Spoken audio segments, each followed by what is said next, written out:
Another very important effect is the geographical settlements of the fourth wave in the United States. Many of them did not go to the big centers where Ukrainians have lived for many years: New York, Chicago, Philadelphia, Pittsburgh, Detroit, etc.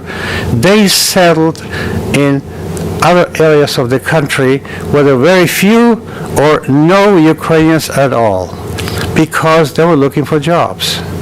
They were not looking for organized Ukrainian communities. The main purpose was to find a job.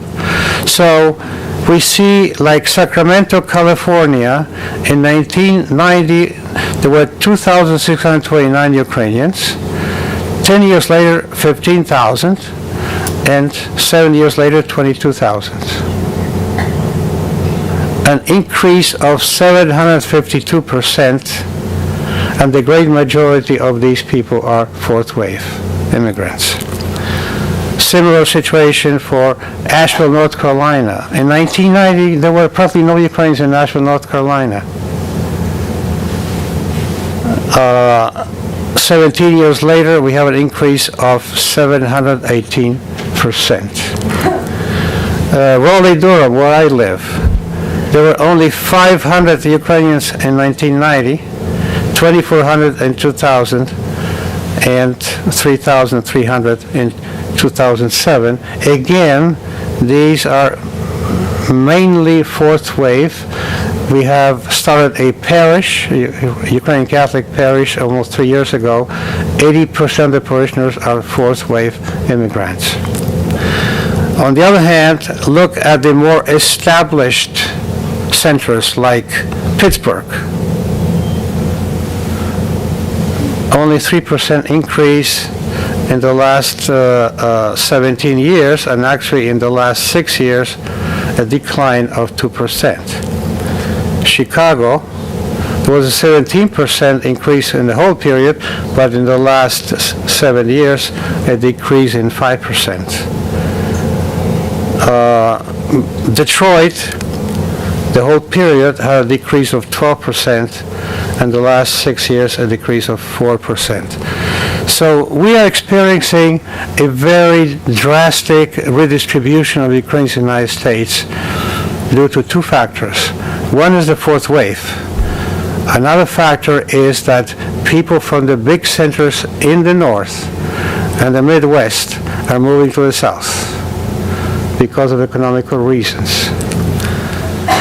So these big changes have very important effects on the organized community. Big centers are losing population, but new centers are being created that need organization. And the organizations, the centralizations in the big cities, need to think about these new centers, because that's where the opportunities are for new members, for new business. And this is something that our organized community is not paying enough attention to.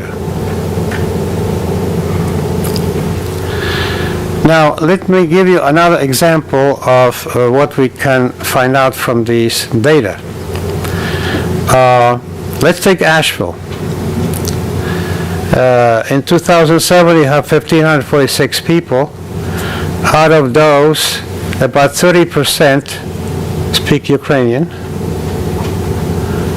and those 30% are 100% fourth wave. Similar situation for Portland, Oregon. Close to 20,000.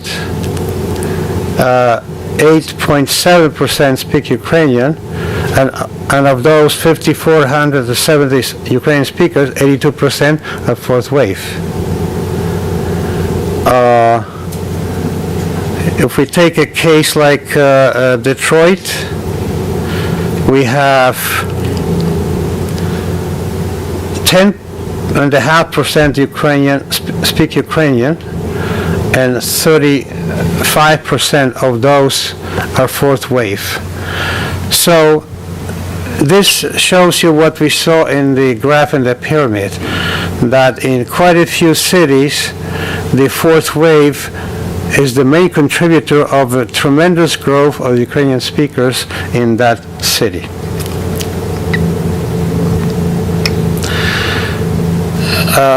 This is totally different example. This is the Washington, D.C. metropolitan area. And this is the 20 largest occupations of Ukrainians. First place managers, administrators, 1518. Computer system analysts, 1,011. Computer software developers, 699. Lawyers, 546. Management analysts, 537, and so on. So the first example question I would ask to the Washington group, how does this compare to your membership? We're going through a membership drive right now. We'll tell you in about 2 months. Okay. We're asking for that data. Okay, good.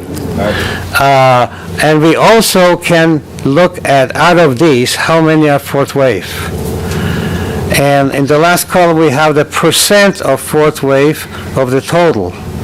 As you can see, in the very small percentages, these are basically things like managers. But in the large group, we have computer software developers. 30% of them are fourth wave. On the other hand, the high percentages are in the lower occupationals, like retail, sales clerks, 17% are fourth wave. Secretaries, 14% are fourth wave.